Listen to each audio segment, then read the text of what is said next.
The City of Toronto published fully produced vaccine propaganda videos that preyed on and instilled unfounded fear in parents, urging them to seek out novel mRNA injections for their babies, toddlers, and young school-aged children. But the public backlash was so great that the videos were swiftly pulled from the World Wide Web. And now we have the government communications detailing who was responsible for this gross public health messaging and how much this psychological propaganda cost Toronto taxpayers. Tamara Ugolini here with Rebel News, bringing you back to September 2022, when a string of videos were produced and published by the City of Toronto that featured isolated babies, toddlers, and children with this underlying message that if they're unvaccinated for COVID-19, they must be kept home and confined to indoor spaces. But the backlash was so great that the city pulled their ads just hours after posting them. The public called the marketing advertisements out for their propaganda-style fear campaign that preyed on the unfounded fears of COVID-terrified parents, urging them to seek out these novel mRNA injections for their babies. In case you don't remember, the ads, here are two slimy examples of the tactics employed to bolster vaccine uptake in babies and children. Mom, can I go outside and play with my friends? No, honey, there's still something going around. Okay.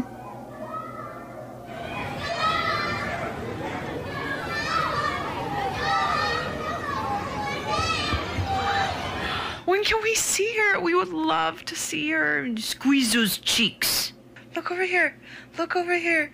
Oh, cutie. And at the time that those ads were featured, I had filed an access to information request, otherwise known as an ATIP, with your generous help and support at rebelinvestigates.com, because I wanted to determine just how much this cost taxpayers and who was responsible for the development of this grotesque imagery.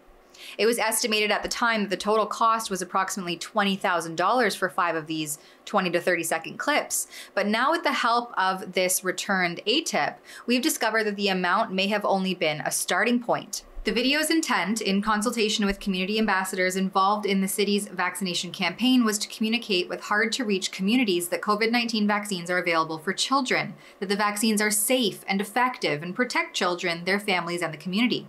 We acknowledge the execution of the message in the video missed the mark. We will work to ensure any future communications on this topic are clear and unambiguous. Magda Sek from the city's media relations relays in an email on September 22nd. The creator responsible for this project was Renata Kuzma, Strategic Public and Employee Communications for the City of Toronto, who created the document for Daniel Bondi, Manager of Community Development, Community and Social Services. Under the strategic approach of the document developed by Kuzma, they intend for the timing of the launch to align with Back to School for the children-focused video. They utilized a targeted point-of-view style spoken video messaging for the community by the community. And they use captivating video to powerfully and emotionally deliver the message to get vaccinated or be confined and isolated. This work was done in collaboration with the City of Toronto's Artworks TO program, which provides opportunities for youth media artists who are Indigenous, Black, and people of color, and or 2S LGBTQ+, to gain professional experience, skills, and network in the media arts industry. Serville Poblete of Slow Drip Studio, an alumnus of the program, produced the series. Listed spokespersons were Daniel Bondi, who is project manager for the city's COVID-19 vaccine equity and vaccine engagement team, otherwise known as VET, and Dr. Akwatu Kenti, who is the special advisor to the City of Toronto's targeted COVID equity action plan and the chair of the Black Scientists Task Force on Vaccine Equity. Kuzma confirms that all 5 videos were VET-led series to promote children's vaccination through the month of Back to School. Concept and script were pre-approved by the VET team, as well as final files, social copy, and rollout. The decision to delete the video was suggested by John Smith. He's the Community Development Manager at the City of Toronto, and Dr. Akwatu. When they start getting media requests and social media attention, the social media team flags the high engagement and notes that it's mostly negative, but wonders if they should stand by the message. Gabriella Roberts from VET tries to stand by the video. She, her, says that unvaccinated children are at the highest risk of severe illness and hospitalization as a result of COVID infection, and sources a document called Risk of COVID-19 in Children. Children often pass illness and other ailments to other children through play. As outdoor play facilities are not typically cleaned regularly, it is an environment children can be exposed to COVID-19. This ignores the whole airborne narrative. Renata Kuzman says that the VET team have said to delete the video, and then she loops in Megan Kilty asking if Megan would agree on behalf of TPH, that's Toronto Public Health. Beth Waldman then chimes in saying, not sure this is the path we want to go down. Most of the negative sentiment is coming from anti-vaxxers. If TPH stands behind the message, we should leave up. Otherwise, us taking it down will become the story. Response from Megan Kilty, who is the senior communications advisor that previously told me that Toronto Public Health doesn't respond to requests from Rebel News, confirms here that this messaging doesn't align with TPH messaging. The video gives the impression that we would recommend keeping children indoors when going outside and socializing are two recommended activities. She appreciates where the creators were coming from and the intention, it just misses the mark in execution. Then talks abound about removing the videos, making them private, etc., but how the internet is for forever and screen recordings have already happened.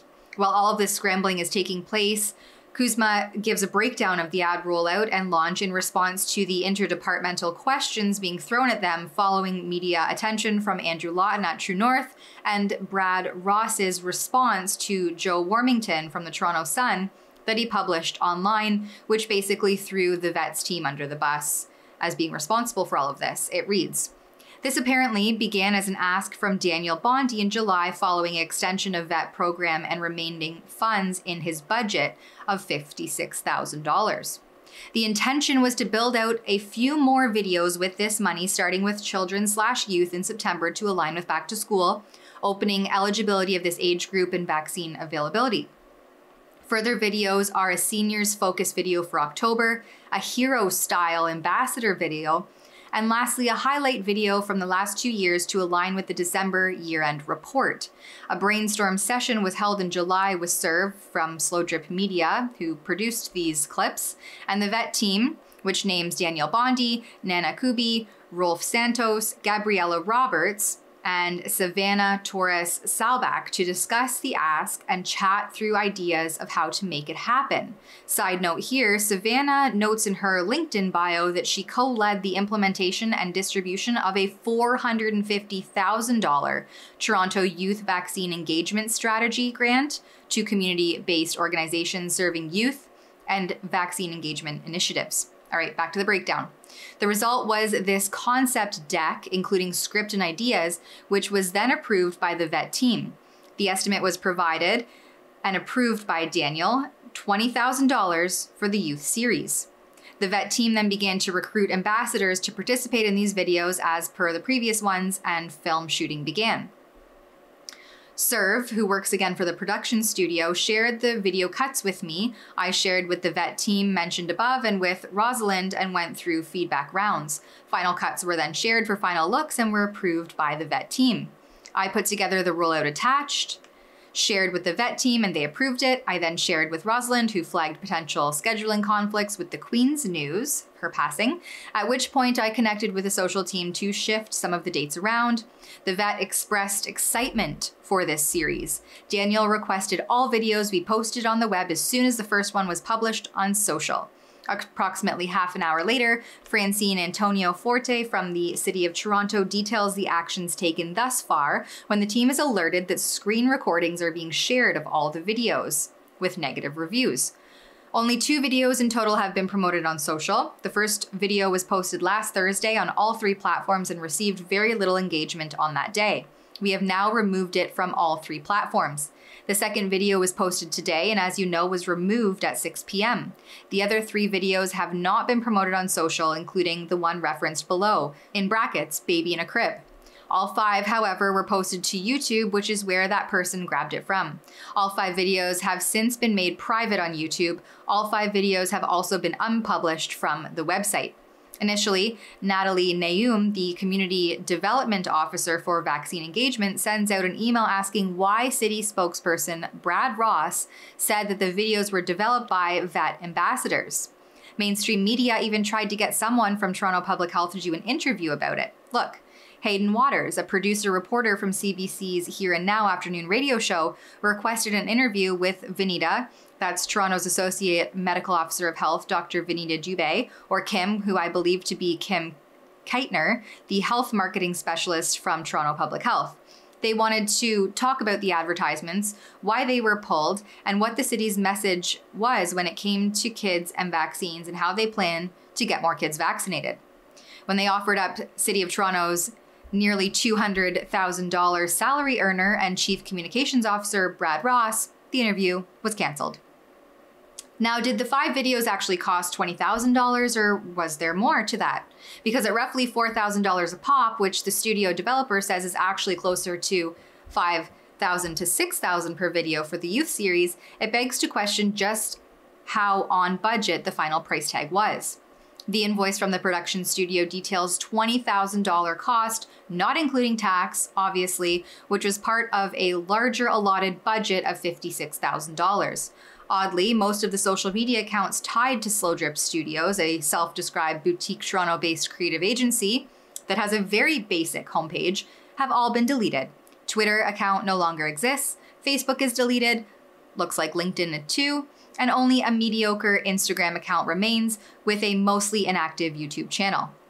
These youth-specific videos appear to be part of a larger general project budget detailing COVID vaccine engagement videos, which describes one Black Bodies docu-style video with the price tag of $7,625 to support vaccine engagement with a focus on Black, African, and Caribbean community.